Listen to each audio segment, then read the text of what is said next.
যুদ্ধবিরতির লক্ষ্যে আলোচনায় বসতে প্রস্তুত হলেও থেমে নেই হামলা পাল্টা হামলা। শুক্রবার ইউক্রেনের একাধিক অঞ্চলে ক্ষেপণাস্ত্র ছুড়ে সামরিক ও নানা গুরুত্বপূর্ণ স্থাপনা গুঁড়িয়ে দেয় রাশিয়া।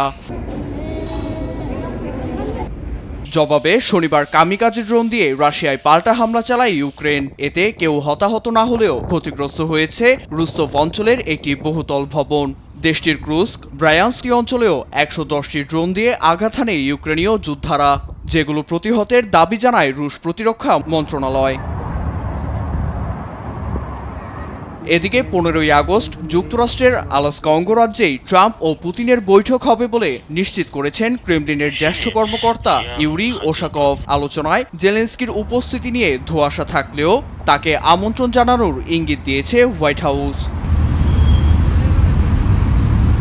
পূর্ব ইউক্রেনের দনবাস সহ বৃহৎ অঞ্চলের বিনিময়ে যুদ্ধ বন্ধ হবে বলে মন্তব্য করেছেন রাশিয়ার প্রেসিডেন্ট ভ্লাদিমির পুতিন। এতে মার্কিন প্রেসিডেন্ট ডোনাল্ড ট্রাম্পের সবুজ সংকেত থাকলেও নিজের ভূমি ছাড়তে নারাজ ইউক্রেন।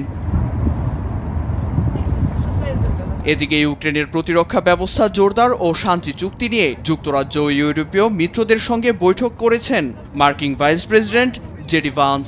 যুক্তরাজ্যের সেই আলোচনা ফলপ্রসূ হয়েছে বলে মত জেলেনস্কির।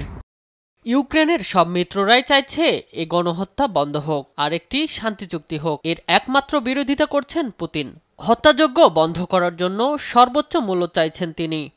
তবে ইউক্রেনের সংবিধান মেনে এক টুকরো জমিও রাশিয়ার হাতে তুলে দেওয়া হবে না বলে হুঁশিয়ারি দেন জেলেনস্কি।